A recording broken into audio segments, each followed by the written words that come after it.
पूर्व प्रधानमन्त्रीज्यूहरू, सम्माननीय राष्ट्रपतिज्यूका विज्ञज्यूहरू, संवैधानिक निकायका प्रमुखज्यूहरू, नेपाल सरकारका मुख्य सचिवज्यू, नेपाली सेनाका प्रधान सेनापतिज्यू, नेपाल सरकारका सचिवज्यूहरू, विभिन्न सुरक्षा निकायका प्रमुखज्यूहरू, उपस्थित सम्पूर्ण विशिष्ट महानुभावहरू तथा सञ्चारकर्मीज्यूहरू,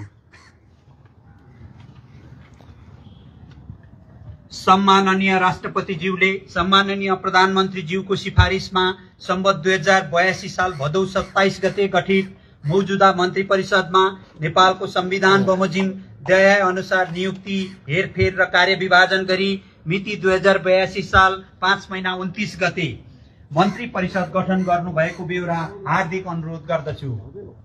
नाम थर: श्री सुशीला कार्की, पद प्रधानमन्त्री, उद्योग वाणिज्य तथा आपूर्ति मन्त्रालय, कृषि तथा पशुपन्छी विकास मन्त्रालय, खानेपानी मन्त्रालय, परराष्ट्र मन्त्रालय, भूमि व्यवस्था सहकारी तथा गरिबी निवारण मन्त्रालय, महिला बाल बालिका तथा ज्येष्ठ नागरिक मन्त्रालय, युवा तथा खेलकुद मन्त्रालय, रक्षा मन्त्रालय, वन तथा वातावरण मन्त्रालय, शिक्षा विज्ञान तथा प्रविधि मन्त्रालय, श्रम रोजगार तथा सामाजिक सुरक्षा मन्त्रालय, संस्कृति पर्यटन तथा नागरिक उड्डयन मन्त्रालय, संघीय मामिला तथा सामान्य प्रशासन मन्त्रालय, संचार तथा सूचना प्रविधि मन्त्रालय, स्वास्थ्य तथा जनसङ्ख्या मन्त्रालय, श्री रामेश्वर प्रसाद खनाल, मन्त्री, अर्थ मन्त्रालय, श्री कुलमान घिसिङ, मन्त्री, ऊर्जा जल स्रोत तथा सिंचाई मन्त्रालय, भौतिक पूर्वाधार तथा यातायात मन्त्रालय, शहरी विकास मन्त्रालय, श्री ओम प्रकाश अर्याल, मन्त्री, गृह मन्त्रालय, कानून न्याय तथा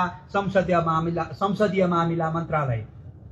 अब म नवनियुक्त माननीय मन्त्रीज्यूहरूलाई सम्माननीय राष्ट्रपतिज्यू समक्ष पद तथा गोपनीयताको शपथ ग्रहण गरिदिनु हुन हार्दिक अनुरोध गर्दछु। देहाय: श्री रामेश्वर प्रसाद खनाल, अर्थ, श्री कुलमान घिसिङ, ऊर्जा जल स्रोत तथा सिंचाई, भौतिक पूर्वाधार तथा यातायात र शहरी विकास, श्री ओम प्रकाश अर्याल, गृह, कानून न्याय तथा संसदीय मामिला।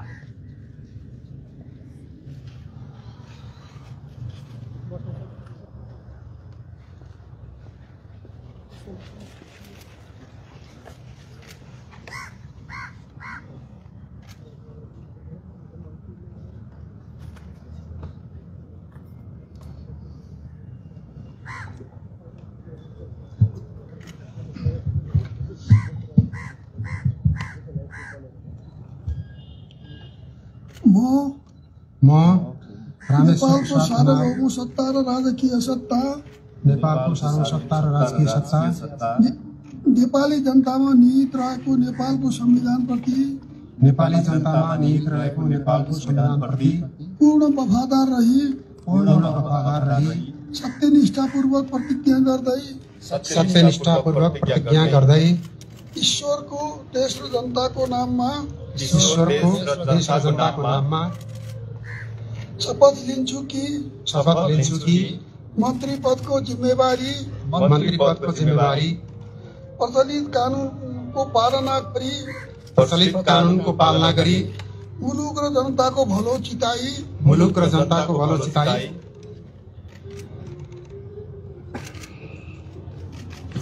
कसैको डर नमानी पक्षपात नगरी पूर्वाग्रह वा खराब भावना नली ईमानदारीका साथ वहन गर्नेछु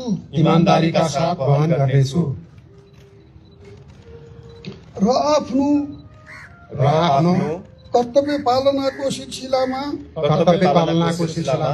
आफूलाई जानकारीमा आएको कुरा म पदमा बहाल रहँदा वा नरहँदा जुनसुकै अवस्थामा पनि प्रचलित कानूनको पालना गर्दा बाहेक अरू अवस्थामा कुनै किसिमबाट पनि प्रकट वा संकेत गर्ने छैन।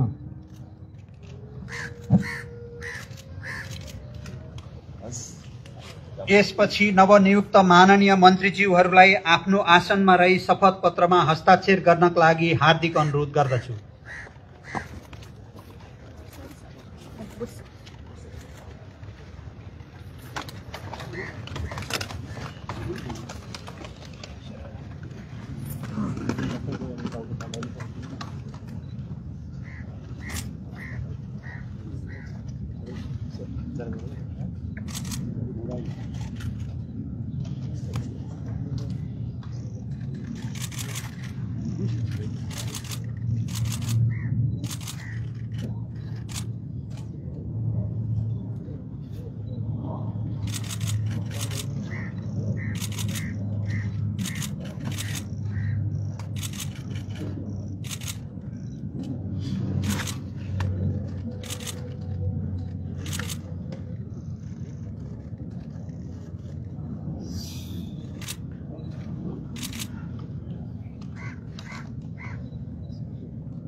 अब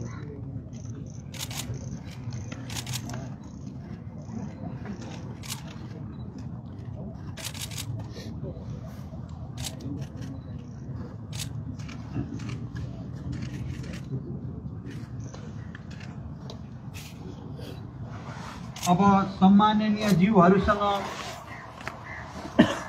नवनियुक्त मान्य मन्त्रीज्यूहरूलाई सम्माननीय ज्यूहरू समक्ष बधाई तथा शुभकामना ग्रहण गर्नका लागि हार्दिक अनुरोध गर्दछु।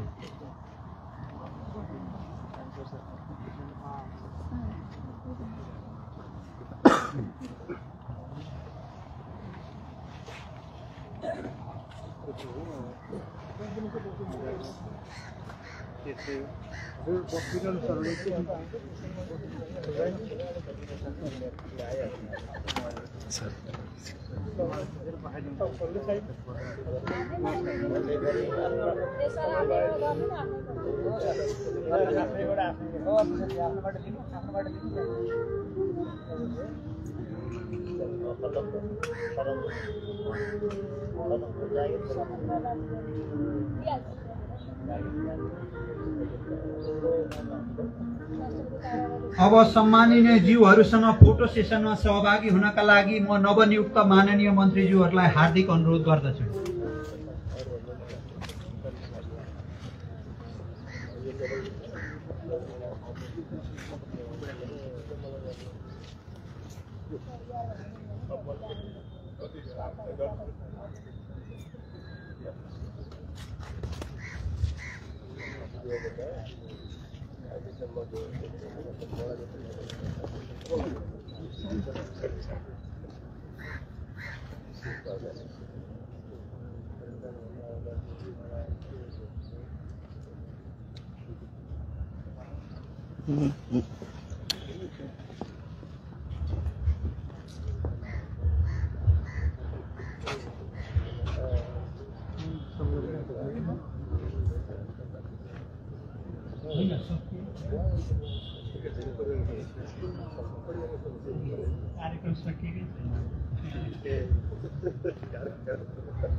राष्ट्रपतिको कार्यालयको तर्फबाट नवनियुक्त माननीय मन्त्रीज्यूहरूलाई हार्दिक बधाई तथा शुभकामना व्यक्त गर्दछौं।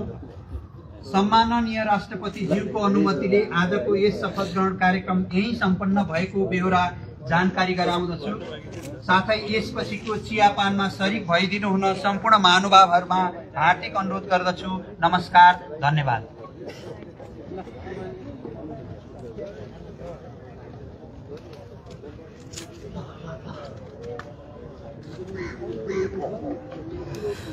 भर्खरै शपथ ग्रहण समारोह सकिएको छ र अब नवनियुक्त मन्त्रीज्यूहरूलाई अबको यात्रा कस्तो हुनेछ लगायतका विषयहरूमा हामी केही प्रश्नहरू गर्नु बाँकी छ, किनभने यो अहिले बधाई विभिन्न कार्यक्रमहरू भइरहेको अवस्था छ। भर्खरै कार्यक्रम सकिएको छ र पुनः यहाँहरूलाई हामी रिपोर्टिङ मार्फत फेरि जोड्नेछौँ। हस्त अहिलेलाई बिदा चाहन्छु। धन्यवाद।